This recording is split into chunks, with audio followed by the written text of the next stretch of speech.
The National Police Association talks a lot about, and we get involved in cases involving the wrongful punishment, the wrongful firing, the wrongful prosecution of law enforcement officers in this country. So I have been wanting to bring this guest to you who really is an expert in this field and can help us understand why police officers are not only being punished, disciplined, and fired for doing their jobs, but are being prosecuted in the criminal courts in this country. Von Klien, welcome to the show. Oh, thank you for having me. I appreciate it. So, Von, I'm going to ask you what I ask every single cop that comes on this show. Why did you become a cop?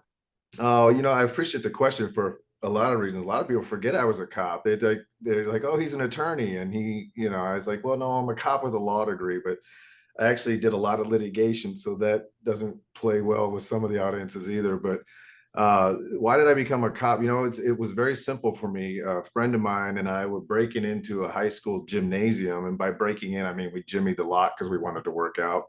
And lo and behold, I got in there. There was a bunch of cops in there doing defense tactics training. And so I kind of looked around. They didn't blink. They're like, hey, come on in. And they let us play with them and do wrist locks and takedowns. And it was the first time I met police officers in real life that weren't in uniform. Was very intrigued at that point. And they told me about the reserve program. And I was right at that turning point. I think I was probably 18 years old, getting ready to turn 19 maybe. And they said, well, we have a animal control officer position open. We have a reserve police department open that would help you, a reserve program that would help you get full-time policing if you want.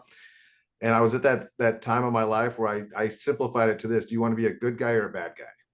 Do you want to be the problem or the solution? And it was that simple. And I committed to being a good guy. And to me, if you're going to be a good guy, that means you are a police officer. And I don't know where that association came, other than grew up in a military family. My dad made a big deal about rule of law and respect for authority. Now, throughout your police career, you did a lot of different things. When did law school come onto the scene? Yeah, it was easy. So I was a cop pretty much full time from 93 to 03. And towards the end of that, I did what most cops did. I ran our DT program. I ran our de-escalation program. I worked our special operations. I was doing, back when ASLIT was a big deal. I was running around going to every ASLIT thing I could go to. But I took it very seriously. I was studying the law, even as a cop, because we were writing search warrants and I wanted to be good at what I did.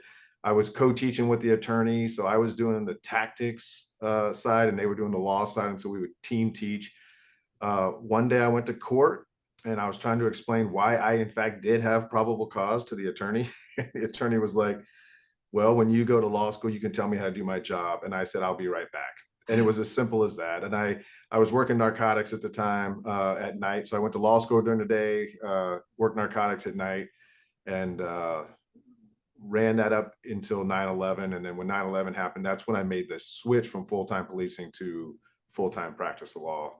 Joined the military as a judge advocate because it was time to go serve. But I always knew I was coming back to be a cop. So I was still just a cop with a law degree who was serving post 9/11.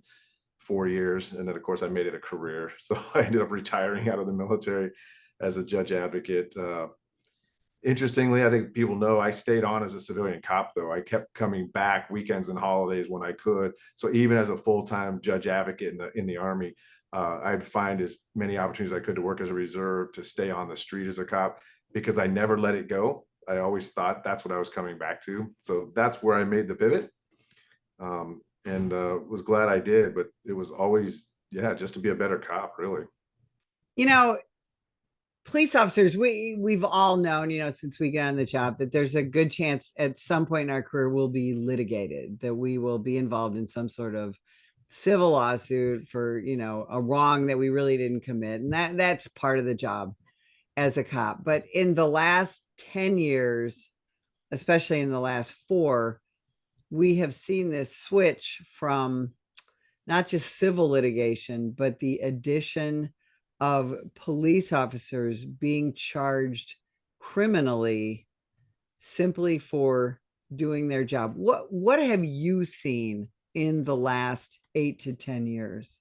Yeah, I'll say three that just popped into my head, reasons for why that transition took place. I'll try to remember them. The first thing is understand when there was a shift to police reform, right? They were trying to create a narrative that the police were the oppressors and the suspects are the victims, they're the oppressed. And there was a certain segment of population that uh, actually ended up in either the activist group, the progressive group, but they were powerful politicians in the legislature running cities. And after the George Floyd death, they had a tsunami of support backing them. There was nothing standing in the way of advancing every reform effort they could imagine.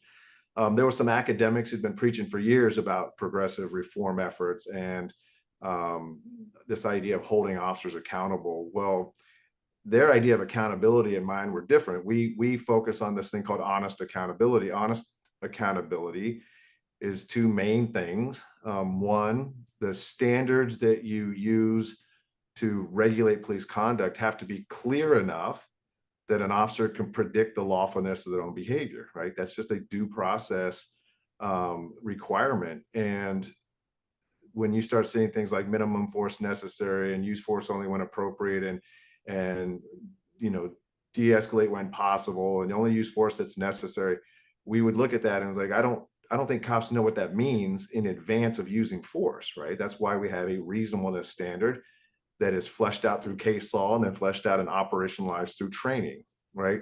And we sort of, the contours of reasonableness have crystallized because of case law and training.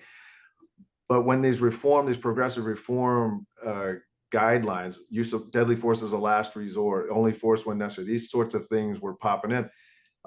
They were having trouble bypassing qualified immunity, right? Because as you know, qualified immunity on the civil side requires that we only hold officers accountable for excessive use of force if the excessive nature or excessive quality of that force would have been obvious to any reasonable officer. And by obvious, they mean beyond debate. And that's a high standard. That is a standard that the courts have utilized that recognize the often unpredictable, uncertain, and discretionary function of threat assessments and responses, right? And so reasonableness, and reasonable people could disagree, and you don't have to choose the best option or even a better option. You just have to choose a reasonable option, and that has always been the guidelines. Well, because qualified immunity was acting as sort of a bulwark against this concept of accountability, which to them meant if you shoot somebody, you should suffer the consequences of that. It was like they failed to recognize legitimate police shootings and reasonable police shootings, but instead focused on the racial disparity aspects of it. And so to try to mitigate the racial disparities, which is clearly there's racial disparities in the criminal justice system. The problem is they've equated racial disparity to racial discrimination, and that's not clear to me, nor have they seemed interested in making that case. So that was the first part.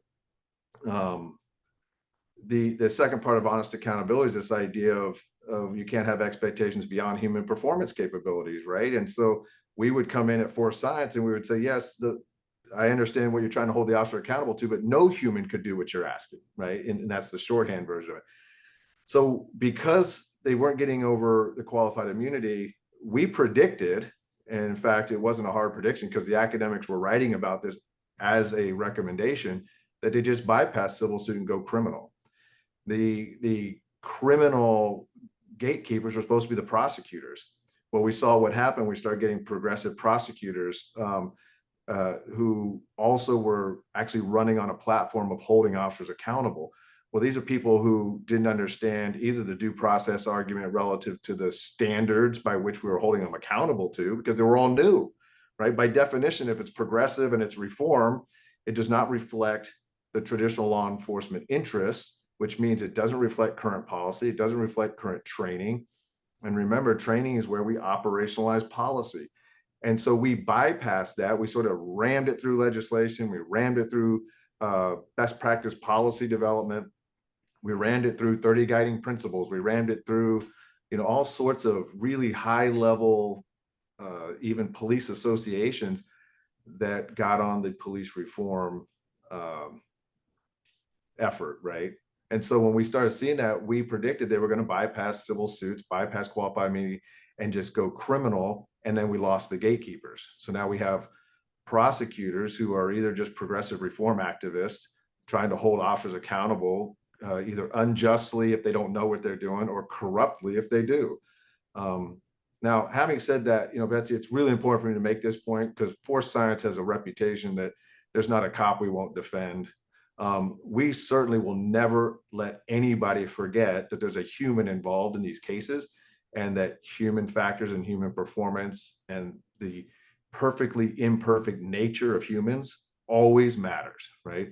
And so if they're going to respect those things, we're going to come in, we're going to remind them of those things, and let the chips fall where they may. But I would tell your audience, we certainly see cases where there's no human performance aspect, legal aspect, or police practices aspect that can justify or explain the excessive quality of force we're seeing. And we will let them know that. We see those cases with some regularity, but even saying that, we see the toughest cases. And so what I would say is I would, if I had to put a percentage on it, still probably 95+% of the cases we see are absolutely legally justified shootings or uses of force. Um, that's not to say we don't see bad policing out there. We certainly do, and we call it like we see it. But the good news is cops are still making incredible decisions under really tough circumstances. And I think we're focusing more on the planes that crash than the planes that are landing safely.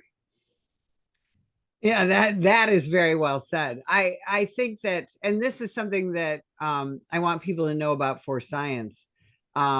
It's not just a bunch of attorneys who are defending cops, it's researchers and trainers who are uh, working hard to get not just law enforcement, but the general public to understand why cops do what they do. And they treat police officers, like you said, as humans, and kind of as athletes as well, because again, cops are out there doing incredibly physical things, and we are affected by everything from our size and our gender and our age to how much sleep we've had, nutrition, training. Talk about some of the realities of that.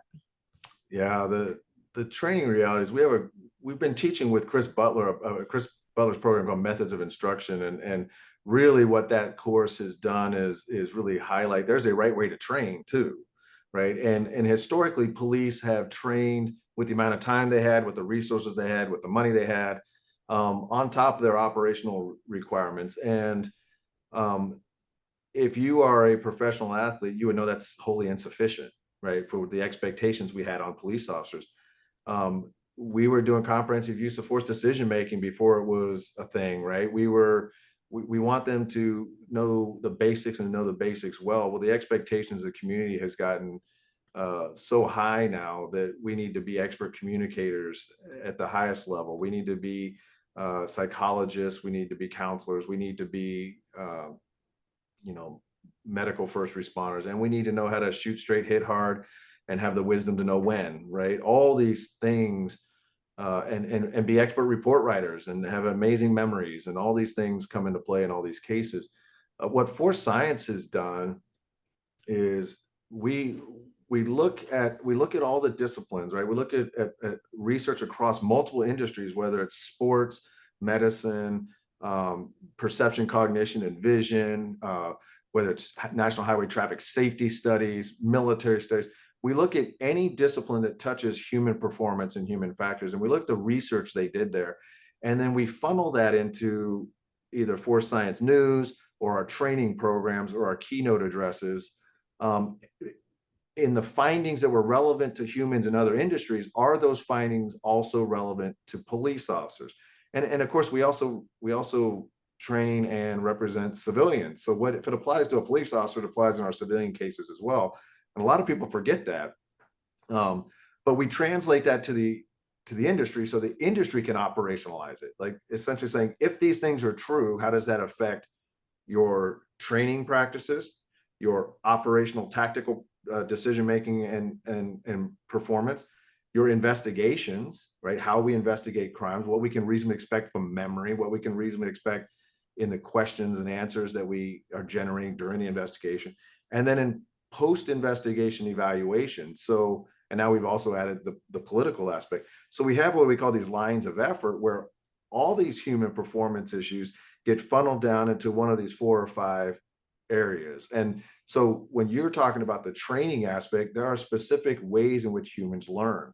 And so it's not just well, the first thing is, what are you teaching them? You got to do curriculum selection and then curriculum development, and then it's curriculum presentation and testing, and it's boosting and priming, it's interleaving, it's how do you present the information in a way, not just that they can pass a test on Friday, which is how we traditionally done it, right? I'm going to teach you on Monday for a test on Friday, new subject. Teach on Monday, test on Friday, new subject.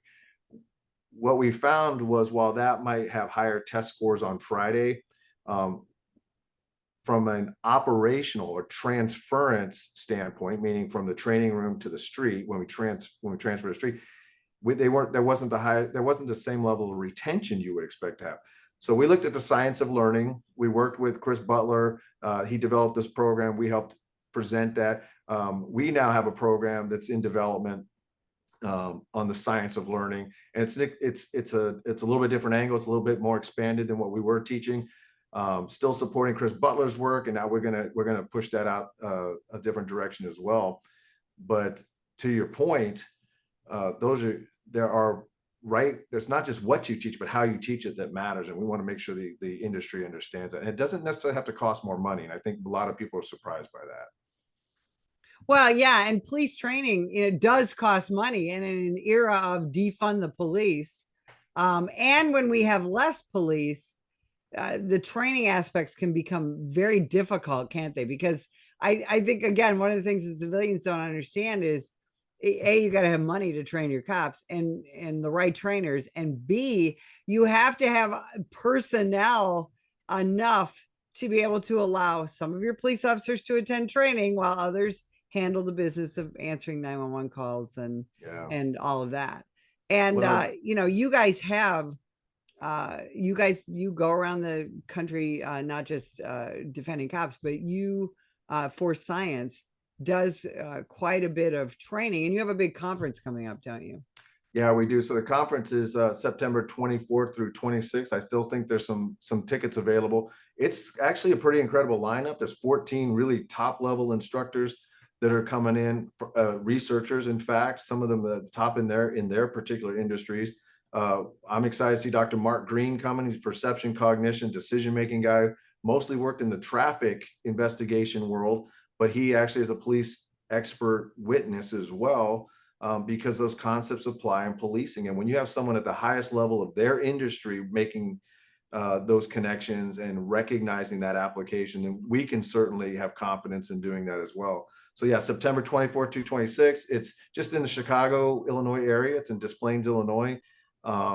We're excited about that. I'm going to be going through one of the high profile cases, the Rayshard Brooks case. We were part of that, actually the prosecution investigation that we worked on. Ultimately, they decided not to indict those officers. And I'm going to go through what we learned in that. And there was I learned a lot. I was surprised by what we found, and I think the audience will be as well. So yeah, if you can make it to that, please do. We're really looking forward to an outstanding lineup. Before we conclude real quick, I'm going to throw you a little curveball. You're a cop's dad. That changes everything, I think. What do you want other police parents to think about? Oh, that's a great question. I can tell you what I thought about. I was very selective on the agency that your kid works for. I wanted to make sure that the politics hadn't infected the decision making of your agency and your civic leaders. I wanted to make sure that the officers were still having realistic expectations placed against them and how to accomplish their job, their mission, and be held honestly accountable. So that was the first thing. I make sure my son knows that competency comes before confidence. They got to train. They have to put the time in the mat rooms. They got to put the time in on the range. They have to take training and study seriously. The communications aspect of it is big. The way I frame it for my son, and you guys can steal this. You have to work really hard to, there's two things I'll say. One, work really hard to talk people out of fighting. Work really, really hard to talk people out of fighting and avoid the use of force, because then when you have to use force, there's a lot of power in being right. That's the first thing. The second thing is, look, we do our defense tactics training to reduce the population of people who can kill us. And we do our communication and de-escalation training to reduce the population of people who want to try. But even as I say that, there's always still a population of people who are going to want to try. And for them, it's not confidence that's going to help you survive those encounters. It's competence. Great advice for anyone thinking about law enforcement or any young cop out there. Von Klien, where can people find you and find Force Science? Yeah, forcescience.com. It's one word, FORCE science.com. That's our website. You go there to sign up for our conference. Also, if you have cases out there, I run our consulting division. We're involved in most of the high profile cases in the country. It's a free pre-consult. Click the link, fill out the form. We'll get in touch with you and we'll talk a little bit about your case. Have an attorney present so that we can't be subpoenaed based on what we talk about. That's the first thing. But go to LinkedIn, find Von Klien at LinkedIn, connect, follow me. Also Force Science on LinkedIn and on all the social media platforms, Force Science, you'll find us out there, and we look forward to connecting with you.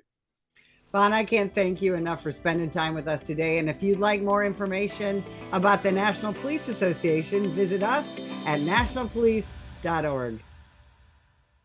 Join the National Police Association in supporting our brave men and women in blue. Every day they put their lives on the line to keep us safe. But they need our help to continue their mission. Black Lives Matter, Antifa, progressive prosecutors, and the rest of the anti-police forces receive millions in donations from extremists like George Soros and woke companies like Amazon, Coca-Cola, Microsoft, and Google, to name a few. The National Police Association is fighting them in courts around the country, including the United States Supreme Court, defending officers who are being attacked for doing their jobs. Additionally, the National Police Association works year-round to pass tough-on-crime legislation to put and keep criminals behind bars. Consider going to nationalpolice.org and donating just $5 to keep us in the fight. Together, we can win. That is National